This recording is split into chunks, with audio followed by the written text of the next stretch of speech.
ฟ้าแม่นเป็นส่วนหนึ่งของชั้นบรรยากาศหรืออวกาศที่เฮาสามารถเบิ่งเห็นได้จากพื้นผิวของโลกในเวลากลางเว้นท้องฟ้าจะปรากฏเป็นพื้นสีฟ้าเนื่องจากว่าอากาศเฮ็ดให้เกิดการเจือของแสงของดวงตะเว้นบ่แม่นมีวัตถุสีฟ้าอยู่เทิงหน้าโลกเพราะเหตุนี้จึงเป็นการยากที่จะให้นิยามว่าท้องฟ้าแม่นหยังหรือแม่นสิ่งใดแต่ถ้าเบิ่งรวมแล้วสิ่งดังกล่าวที่เฮาเห็นนั้นจะถือกันว่าเป็นเขตของชั้นบรรยากาศที่มีแก๊สและก้อนเมฆอันแน่นหนาและสีของท้องฟ้านั้นแม้นจะเปลี่ยนไปตามเวลาตอนกลางเว้นท้องฟ้าจะเป็นสีฟ้าส่วนตอนเช้าก็คือตะเว้นขึ้นและตอนแลงก็คือตะเว้นตก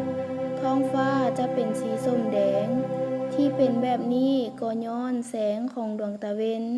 ประกอบด้วยแสงสีต่างๆซึ่งมีขนาดความยาวคลื่นบ่เท่ากันเมื่อรังสีจากดวงตะเว้นมากระทบกับโมเลกุลของอากาศ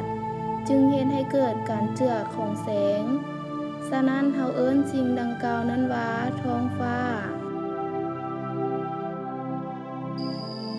และนี่ก็คือลักษณะของท้องฟ้าในตอนค่ำหรือดวงตะเว้นนั้นใกล้ที่จะตกดินในขนาดนี้ได้เฮ็ดให้โลกเย็นตัวลงและดวงตะเว้นกลายเป็นสีแดงดำอันเนื่องมาจาก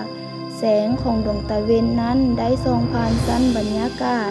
และเป็นเงามืดของหน่วยโลกอีกบ่โดนท้องฟ้านั้นจะปรากฏเป็นพื้นสีดำสนิทเปลี่ยนเป็นตอนกลางคืน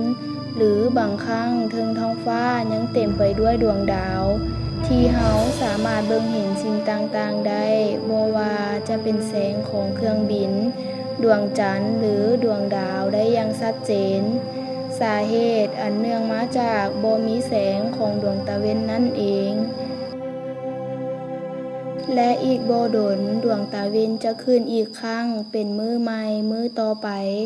และเฮาจะปรากฏเห็นแสงของดวงตะเว้นนั้นเป็นสีแดงอ่อนๆซึ่งเนื่องจากว่าแสงนั้นได้ส่องผ่านชั้นบรรยากาศเข้าหาหน้าโลกฉะนั้นจึงกลายเป็นสีอย่างที่เฮาเห็นและก็กลายเป็นท้องฟ้าในตอนเช้าที่สวยงามมันจะผันเปลี่ยนหมุนเวียนเป็นกลางเว้นและกลางคืนแบบนี้ไปเรื่อยๆแต่ท้องฟ้าก็บ่ได้เป็นพื้นสีฟ้าสดใสแบบนี้ตลอดไปบางครั้งถึงท้องฟ้ายังมืดครึ้มมีเมฆและดำหลายผิดปกตินั้นเฮ็ดให้เฮารู้ว่าฝนกำลังจะตกสาเหตุที่เฮ็ดให้ฝนตกนั้นเกิดจากอุณหภูมิเทิงหน้าโลกร้อนเกินแล้วจึงเฮ็ดให้บรรดาเมฆหมอกพื้นชั้นบรรยากาศร้อนและระเหยกลายเป็นอายน้ำแล้วจึงตกลงมาสู่หน้าดิน